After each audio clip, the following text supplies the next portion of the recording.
కష్టపడే అమ్మాయిలు పొరపాటుగా కొంచెం అందంగా ఉన్నా లోకానికి ఆ అందం వెనుకున్న కళ, కష్టం, కసి, కన్నీళ్లు కనిపించవు. అంతా అందం వల్లే వచ్చాయనుకుంటారు.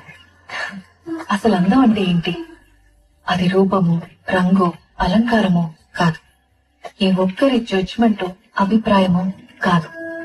ఒక కవి వర్ణనో, చిత్రకారుడి బొమ్మో కాదు. మరేంటది? అందం అంటే గుణం. అమ్మాయి నా ఇంటి చెప్తున్నా, I don't want people to call me beautiful.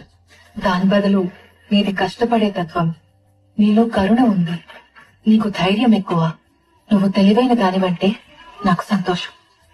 Address us by our qualities. MS Subbalakshmi అంటే భక్తి, అందం కాదు.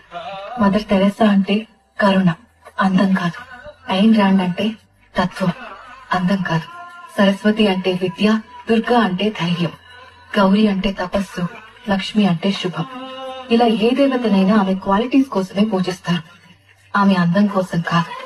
నీ గుణాలే నీ సంతకం అవుతాయి, నీ అందం కాదు. అందుకే ప్రపంచము మగాళ్ళలో కాదు, ఆడదే ఆడదాన్ని అందాన్ని దాటి చూసుకోగలగాలి. అలా అందాన్ని దాటి చూస్తే ఆడదానిలో ఒక సముద్రమే కనపడుతుంది. గుణాలతో నిండిన ఒక దేవతే దర్శనమిస్తుంది. So seek for the